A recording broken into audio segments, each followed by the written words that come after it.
नमो भगवते वासुदेवाय। नमस्कार दोस्तों, मेरा नाम है दीप्ति और आपका मेरे चैनल पर बहुत बहुत स्वागत है। आज मैं आप लोगों के साथ शेयर कर रही हूँ मोक्षदा एकादशी कब होगी।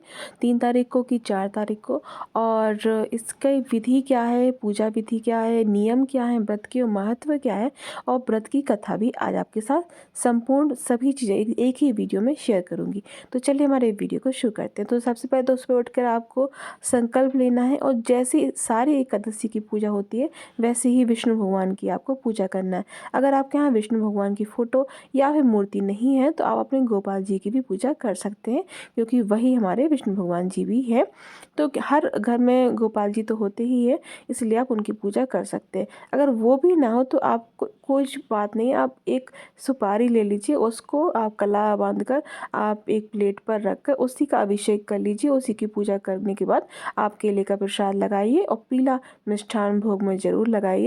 और पटा पे जो कपड़ा है वो पीला ज़रूर बिछाइएगा। हर चीज़ पीली पीली यूज़ कीजिएगा, इस्तेमाल करिएगा, जिससे कि आपको पूर्ण फल की प्राप्ति हो। और सुबह जब आप पूजा करते हैं तब आपको संकल्प जरूर लेना है कि आप व्रत रख रहे हैं, तो आपका जो व्रत है वो सफल हो और आपकी जो मनोकामना है वो पूरी हो। शुद्धा एकादशी का सबसे ज़्यादा महत्व ये है कि इससे जन्म मरण के जो बंधन है उससे हमें मुक्ति मिल जाती है, मोक्ष की प्राप्ति होती है और सीधे हमें वैकुंठ की प्राप्ति होती है। भगवान विष्णु की विशेष कृपा प्राप्त होती है और आपके जितने भी सांसारिक और पिछले जन्म के भी जो पाप होंगे वो सभी इससे आपको उससे मुक्ति मिल जाएगी, सारे पाप आपके धुल जाएंगे। ये व्रत बहुत ही महत्वपूर्ण होता है आपके आगे आने वाले जन्मों के लिए भी, और जो पिछले जन्म निकल गए हैं उनके लिए भी। आपने जो भी पाप किए होंगे या करने वाले भी होंगे उन सभी चीज़ों से आपको मुक्ति मिल जाती है। और आप कोशिश कीजिएगा कि कम से कम पाप करें, क्योंकि हमें सच के रास्ते पे, अच्छाई के रास्ते पे हमेशा चलना चाहिए, क्योंकि हम जैसा अच्छा काम करते हैं वैसे ही लौट कर हमारे पास आता है।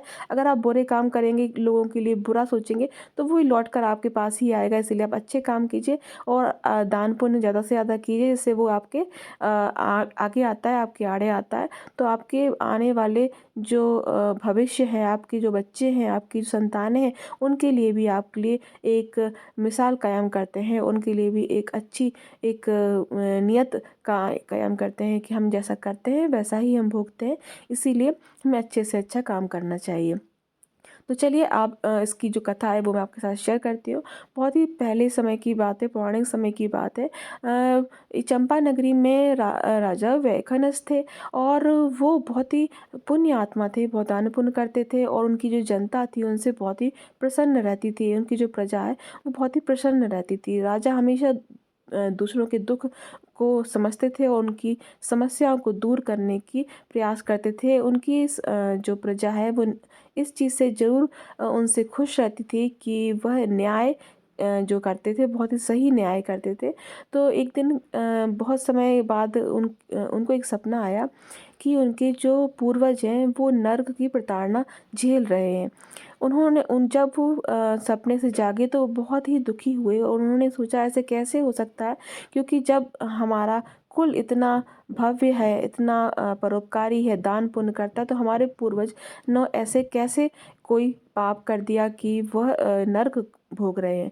तो उन्होंने अपने जो राजपुरोहित हैं उनको बुलाया और उनसे ये समस्या का समाधान पूछा।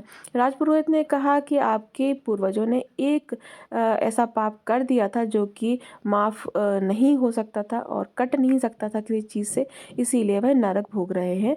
तो इसका जो समाधान है वो पर्वत ऋषि मुनि जो हैं वही इसका समाधान दे सकते हैं। तो राजा जो थे वो पर्वत मुनि के पास गए और उन्होंने इसकी समस्या का हल पूछा।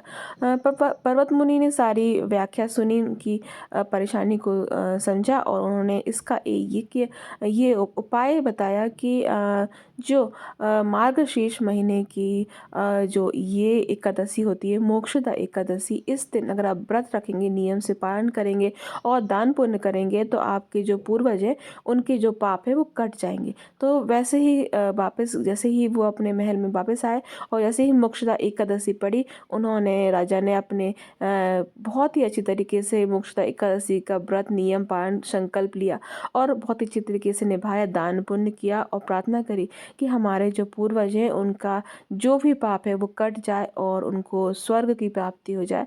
तो बस ऐसा ही हुआ और उन्होंने सच्चे मन से व्रत को किया और भगवान विष्णु ने उनकी जो ये विनती है वो सुन ली। यहाँ पर एक चीज़ का आपको विशेष ध्यान देना है कि जब आपकी पूरी पूजा हो जाती है तो आप ध्यान रखें कि पूजा के समय आपको चावल का उपयोग नहीं करना है। जो चावल होते हैं ना चढ़ाए जाते हैं ना खाए जाते हैं। इस दिन आपको ध्यान रखना है तामसिक भोजन का बिल्कुल भी इस्तेमाल नहीं करना है। हो सके तो फल से ही व्रत को करें और फल ही अर्पित करें और फल ही खाएं तो बहुत ही अच्छा होगा। और ये जो व्रत है जो भी करता है जहाँ तक और जो भी ये कथा सुनता है उसके सारे जो पाप हैं वो कट जाते हैं, जन्म मरण की जो बंधन है उससे मुक्ति मिल जाती है। तो मोक्षदा एकादशी का जो व्रत है वो 3 दिसंबर को रखा जाएगा। तो 3 दिसंबर को आप मोक्षदा एकादशी का व्रत रख सकते हैं। पूरी पूजा विधि और व्रत नियम बहुत ही नियम से कीजिएगा। तो चलिए आज का ये वीडियो मैं यहीं समाप्त करती हूँ। आशा करती हूँ आपको ये वीडियो अच्छा लगा होगा। अगर आपको ये वीडियो अच्छा लगा तो प्लीज़ लाइक ज़रूर कीजिए, शेयर कीजिए और सब्सक्राइब ना किया तो सब्सक्राइब कर लीजिए। आपका बहुत बहुत धन्यवाद।